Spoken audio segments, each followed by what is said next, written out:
Award shows are back even though we're all still at home, and we now know who is up for gold on TV's biggest night. To help us break down the 2020 Emmy nominations, we have assembled a panel of some amazing TV experts, including our very own Leanne Aguilera. Hi, Lee. Hey, Denny. Variety reporter Angelique Jackson. Hi. And senior writer at The Hollywood Reporter, Michael O'Connell. Thank you guys so much for being here. Thanks for having us. Thank you, Denny. Isn't it exciting to talk about Emmys because it at least feels like some sense of normalcy, life before Corona, you know? Yeah, the only thing that hasn't been delayed. Right, exactly. For now, I don't know. But, we got to get into this morning's nominations. As we do every year when we talk about who is nominated for an Emmy, there are some big snubs and surprises. Leanne, let's start with you. Who would you say is the more notable snubs this year? I feel like the snub that everyone is talking about is, of course, the lovely Reese Witherspoon. Reese had so many irons in the fire this year, from the morning show to Big Little Lies, and of course, my personal favorite, Little Fires Everywhere, but she did not receive a single acting nomination. She did get one for being a boss lady as executive producer on Little Fires Everywhere, but a lot of people were surprised to see that she did not get any acting noms. What did you guys think? Angelique, were you surprised? I was very surprised. I was really pulling for her, especially like you, Leanne, and Little Fires Everywhere, thought that she could get into that category. Unfortunately, that category is just beyond stacked. Like you said, there is the bright side that she is an executive producer on all three of these projects. So there is some Emmy love for Reese. I think it is a disappointment, though, that there was not any acting nods. And you have to wonder if being in the drama category for the lead actress drama category for both The Morning Show and Big Little Lies made her split the vote on herself a little bit. But yeah, it's definitely a bummer not to see her name in the acting categories. And Michael, besides Laura Dern and Meryl Streep being recognized in the supporting actress category, Big Little Lies was pretty snubbed across many categories. Were you surprised by that? I was surprised by how big the snub was on that show. I thought a couple more of the actresses would have been nominated. Yeah. It's funny. I mean, this shows you how different the drama race is than the limited race. The limited race, like, you can be dominant one year and then just completely shut out if you move into series. And I think this is really evidence of that. Yeah. Angelique, let's talk about a pleasant surprise when Leslie Jones, or actually the Laverne Cox, made the announcement this morning that Zendaya of Euphoria was nominated for an Emmy. That was exciting, right? That was the best moment of my entire day, seeing Zendaya nominated for that role in Euphoria, just 23 years old. And it's spectacular. We've all been watching her since she was on the Disney Channel. And I think it was a nice move from the Academy, not just from a diversity standpoint of both age and race, but a standpoint of the content, the subject matter, the genre. A lot of people look at Euphoria as just being like a teen show, and it's not. It's a great drama. I was even, kind of pulling for it to maybe get into that drama series category, but I will take the win with just getting Zendaya in there because her performance as Rue has been just tremendous. I certainly did not call it a teen show. It's not like any teen show I remember. I mean, that is some heavy subject material. Michael, who else were you surprised to see nominated this morning? I think it was nice to see Rami Youssef nominated. Yeah. He wasn't nominated for the first season of his show, Rami, which is on Hulu, but Golden Globes gave him Best Comedy Actor this year. And I think a lot of times when the HFPA gets in on someone, especially in on someone young, someone unique with like a really new take on something, the TV Academy voters get a little sort of like jealous and FOMO of getting in on that new discussion. Yeah. So they sort of apologized for ignoring him last year by nominating him this year. Beautiful stuff. I got to tell you guys, probably the biggest shocker for me out of the list of nominees was one Mr. Brad Pitt, who was nominated for his guest actor in a comedy series for his 60-second performance as Dr. Fauci on SNL. I mean, Leanne, I know they want star power at these things, but were you surprised that Brad made the cut? I have so many thoughts on this, Denny, so thank you for letting me share. Honestly, the Emmys aren't as much like the Golden Globes, like Mikey was just saying, in which they try and pack it with as many stars as possible. But I definitely think that when you have the opportunity to put Brad Pitt and Jennifer Aniston at the same award show, albeit virtually, you do it. Yeah. This is the fourth time that Brad has ever been nominated for an Emmy. He previously won one once before, serving as an executive producer on The Normal Heart, but the only other time he was ever nominated for an acting Emmy was his iconic appearance on Friends, the Thanksgiving episode, when he was with Jen Aniston. Still one of my favorite guest starring roles of all time. So in my opinion, if he wins this Emmy, it's kind of a retroactive win for that other one. Mike, I see your facial reactions. You have some reactions to this. I was just remembering that Brad Pitt was nominated for an Emmy for being on Friends. I mean, this is sort of like the Judi Dench in Shakespeare in Love. It's just like you get someone that big, they show up, they do something buzzy, you can give them a guest actor nom. It is so easy, not to discredit anyone and their great achievements, but guest actor is like a real easy way to like sneak into the Emmy conversation. For sure. Yeah, get your way to that EGOT a little bit easier. Yes. You know, some other folks who have arguably snuck into the Emmys race this year are a lot of new streaming platforms and contenders. Angelique, let's start with you. Apple TV really showed out with the morning show. And of course, this is the first year that they're in contention for the actual Emmys. What did you make of that?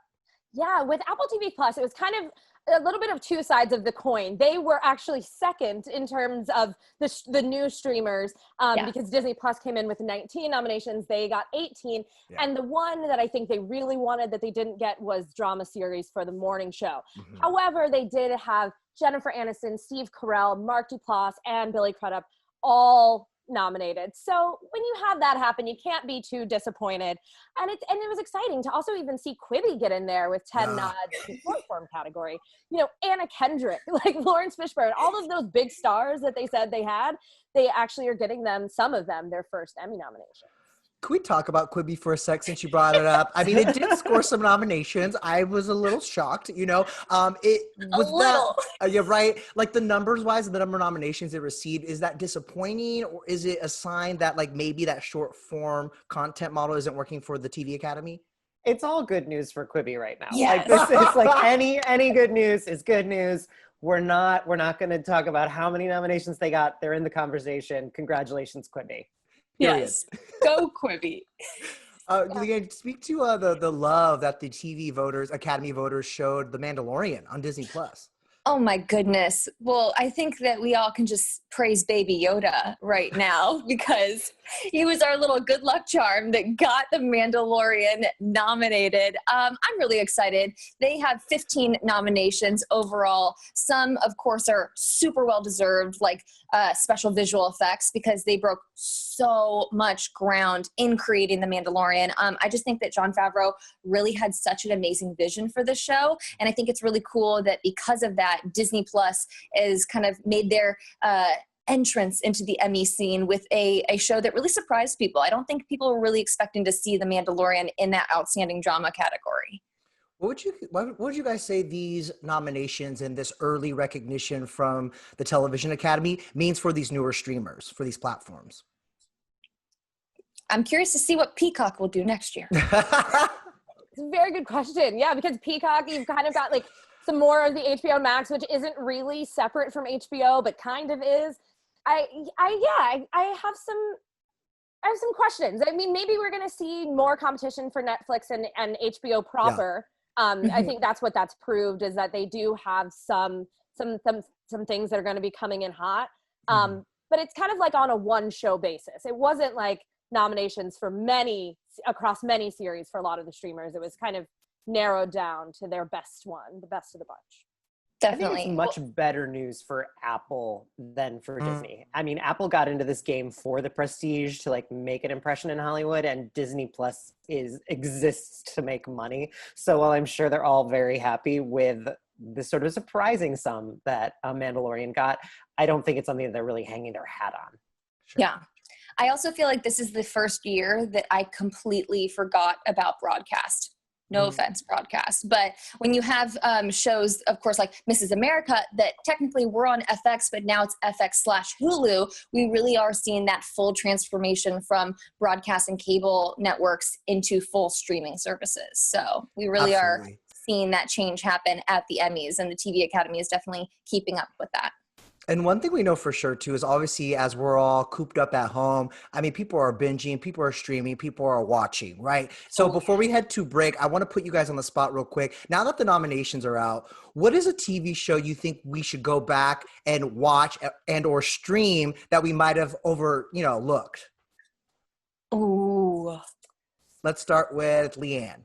I just feel like people are watching so many things these days. I will say, like, I don't want to assume what people haven't seen. Normal People. I love it so much. I was so excited to see that one little nomination for it, but it's out on Hulu right now. It's one of the most heart-wrenching shows I've seen in a while, and unlike anything else. So that's one that I would say go back and check it out.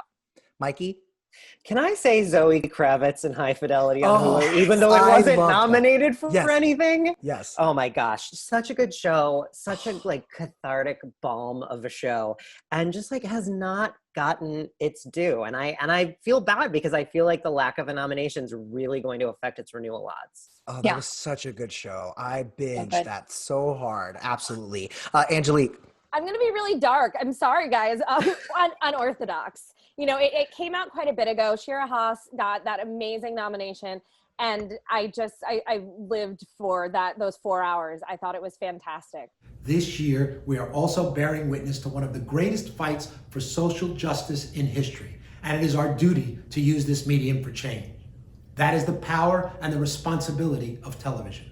Not only delivering a multitude of services or a little escapism, but also amplifying the voices that must be heard and telling the stories that must be told. You know, the topic of diversity inclusion comes up every time one of these major award shows, releases their list of nominations, but perhaps it's more important, more poignant than ever before. Angelique, let's start with you. You know, obviously, I feel like in a lot of ways, TV has been ahead of the curve when it comes to representation, right? How would you say that the TV Academy members really met the current moment? Do you feel like this is the most racially diverse group of nominees we've had in years past?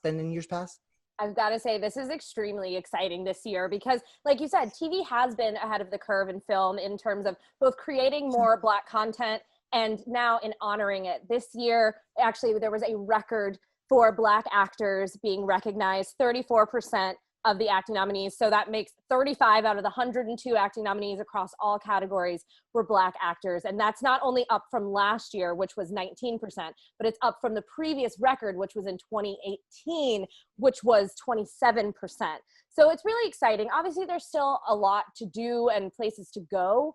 But just to see this much diversity this year in so many categories and also in some of like the surprises, we already talked about Zendaya, but Octavia Spencer got a nomination, Tracee Ellis Ross, Issa Rae, Yvonne Orji, the ladies behind a Black Lady sketch show, particularly a lot of Black women, Eddie Murphy, Don Cheadle, the list really could go on and on and on and on. And it's some of the most A-list Black talent that Hollywood has. So it's been a really great day for that. Absolutely. And, not to mention, of course, Sandra Oh as well, and Rami Youssef. I mean, were you guys pleasantly surprised to see just how diverse they decided to, recognize these people for the Emmys? Oh yeah, I mean, you always like kind of hold your breath because a lot of times these people get it wrong on so many levels, be it the shows that they acknowledge or the people they acknowledge. And I think they did a good job this year. I also think it's really nice to see Watchmen leading everything.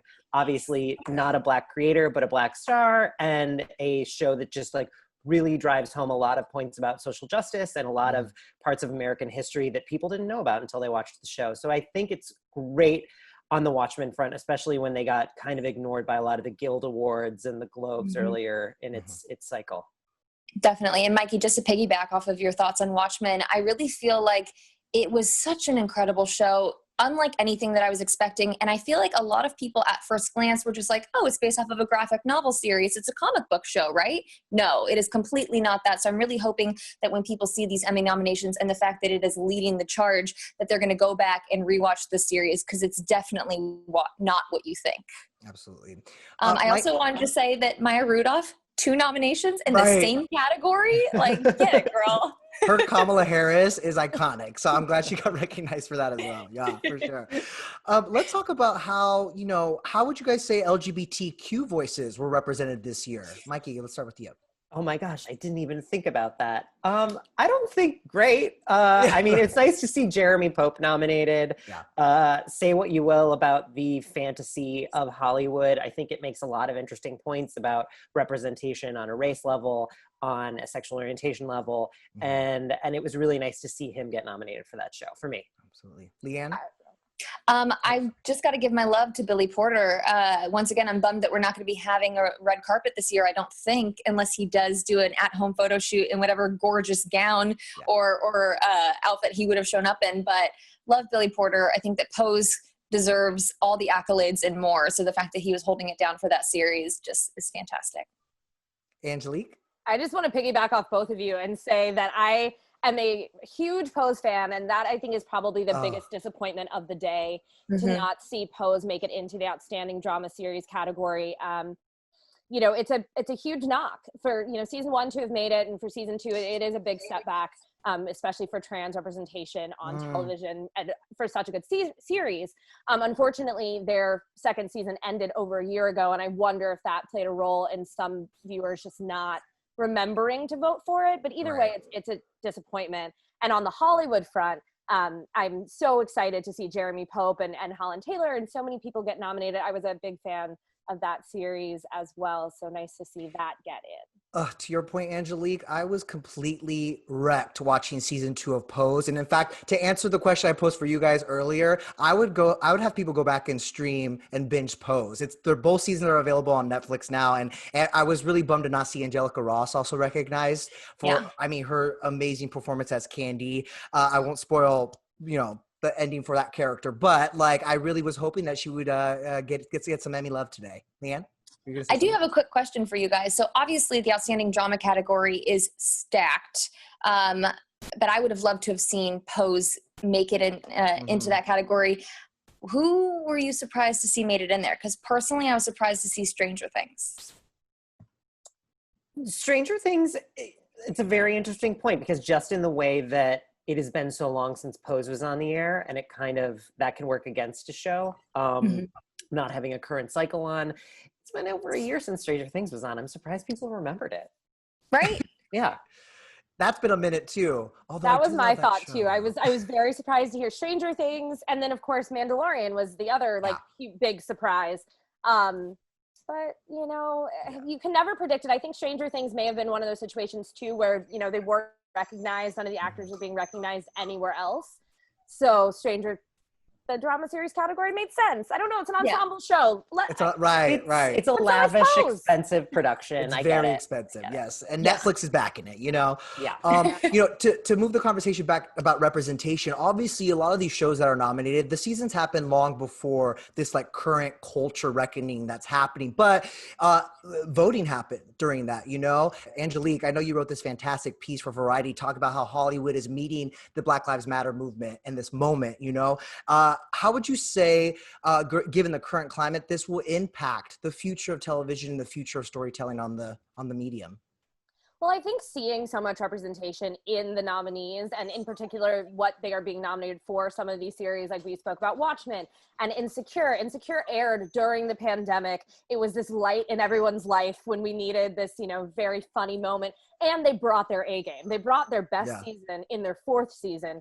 And I think just by recognizing more of the show, I think it's just going to continue to increase the visibility of it. And also the fact that it's going to hopefully spawn more. I mean, that's really just the goal at this point. Like, we're seeing, you know, we're going to get a Black Batwoman. We're seeing so much more increased representation in casting. And it's just the hope that when you see that these shows get nominations, you're going to put more money behind them. You're going to, you know, push Watchmen out there and know that, hey, this is something that people really want to see. So it's just the hope that it's just going to spawn more of what's happening already.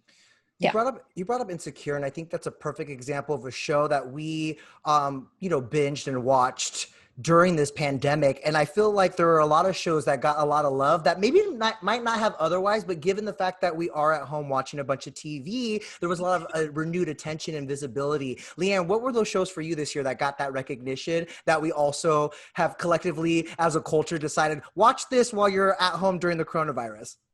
I mean, I think we're all a little shocked that Tiger King came in with 6 nominations. And I need to give major props to Mikey, who just recently confessed to us that he has not seen the show. Mikey, will this change your opinion now? Never going to watch Tiger King. Never. He's like, this is where I draw the line. I love it. I love it. We know that Jimmy Kimmel is slated to host something come Emmys night. What do you think the awards show will look like amid coronavirus? Do you have a crystal ball? I don't. Honestly, it's anyone's guess. It's obviously the situation in Southern California isn't great right now. Yeah. So I think the odds of a in-person telecast, which everyone was sort of loosely holding on to, they're diminished. They still have a hold on the venue. I don't see it happening. The best guess I can make is this is going to look something like the NFL draft, where everyone gets a nice crew or camera set up in their home and we shoot to them. I mean, I do not, I trust Jimmy Kimmel completely to have fun with this, to do a good job, to be really playful with it. He's executive producing and hosting. So, I mean, we'll see, but it's not going to be like any enemies we've seen in the past. And unlike years past, none of us will be there. So, right. We're all going to be watching from home. And, but you know what? I feel like the BET Awards did a really nice job of kind of pivoting. The BET Awards were pre-taped though, and the Emmys are not going to be able to get away with that. It's going to have to be live. No, it's not going to. I mean, I don't know, but I would bet anything that whatever it is live. You can't do something on this scale pre-taped. You just can't. Absolutely. Or you risk, like, not spoilers, but you risk the awards getting out, especially if they only just send cameras to those who win, a la Teen Choice Awards. If the people know ahead of time that they're going to win and they have to like fake their acceptance speech and everything, then that's very easily going to be something that you can track. Yeah, and people also want to see things get screwed up. Like, if true. you pre-tape a ceremony, there's not going to be any dramatic mess. Like, there's not going to be a La La Land moonlight. No, there's not. I am curious if this is going to raise the views for this year, because last year there was an all-time low. 2019 only brought in 6.9 million, which is high for broadcast standard. But I don't know. We have nowhere else to go. So I feel like everyone is going to have to want to watch the Emmys just to at least see what they pull off. I know, I'm curious. I think the Emmys kind of have like the opposite of the Oscars problem, where a lot of the things that were nominated this year are very popular and are the things that we've been streaming. So yeah, it's going to make a lot more sense for people to want to watch and see who wins. And I also think it's interesting too, just a random point I wanted to make is that in addition to Jimmy hosting, we and executive producing, the Emmys have their first ever Black executive producer in Reginald Hudlin, who has produced the Oscars and all of these major award shows, the NAACP Image Awards for years and years and years. So it's sort of like you've got all of these veterans putting something together, and then, like you said, having Jimmy Kimmel, who is someone that we completely trust to do a virtual show. I think it's, we're kind of going to imagine that we're going to see a lot of him in his house, maybe a cameo from Matt Damon. Who knows? Yeah. It's in good hands for sure, but they definitely got their work cut out for them. Wrapping things up here, I'm gonna put all three of you on the spot. I know it is hard to predict these things, especially because there are so many amazing shows nominated. You guys know exactly what's coming your way. Who am I gonna pick first? Who would you predict is going to win? Let's start with Outstanding Comedy Series. Who gets your pick? Angelique. I feel like Maisel's gonna get it again. You think so? Maybe. I don't know. Because last year Fleabag came in and, took over the comedy series category. So practical wisdom would make me say Maisel again. But if we're going to get crazy, actually maybe Schitt's Creek. That's what I was going to say. Okay, Leanne, go for it. That's what I was going to say. I feel like Schitt's Creek has been that roller coaster where we've seen the fans and the attention go up and up and up and up. It's its final year. We saw that last year. We got some of those acting awards. I do think that this could be the year that they take it, just kind of as its swan song. Mikey? For comedy? Yes. Yeah. I think it's going to be Maisel. Okay. Yeah, I agree. Okay. Maisel. All right, your guys' predictions for Outstanding Drama Series. We'll go back to you, Angelique. Drama series, I think, oh gosh, because that's the one that shook me the most. Yeah. Yeah. I was very surprised by drama series. I think it has to be Succession. They have so many nominations, and like it Yeah. seems like the whole cast got nominated this year. Like pretty solidly across the board. There are Right. very few snubs on the Succession cast. I'm actually hard pressed to think of who got left out right now, and I'm being a bad reporter by not remembering. But Well, because there's so many that were nominated. Yeah. Leanne? I've got to agree. I think that Succession's going to take this, and I think that HBO is breathing a sigh of relief that one of their own could take it home now that there is no more Game of Thrones in contention. Ooh. And Mikey? I do think it's going to be Succession. I wouldn't rule out an Ozark win, though. I think Ozark has quietly been amassing a lot of fans, and Julie Garner winning supporting actress last year seemed like a sort of, and Jason Bateman winning directing. I think that those were sort of hints of maybe some stuff to come. So who knows? I don't know. There you go. Well, we'll have to find out come Emmy night in whatever form it takes. But my thanks to Leanne Aguilera, Angelique Jackson, and Michael O'Connell. You guys are amazing and so much fun. Can you come back to recap the Emmys for ET Live? oh, yeah. Love Sure. to. We'll be here. We'll be dressed, to the nines in our At least In waist the up. same rooms. Yeah, exactly. Thank you guys so much, and thank you guys for tuning in. Make sure you stick with the stream more with ET Live.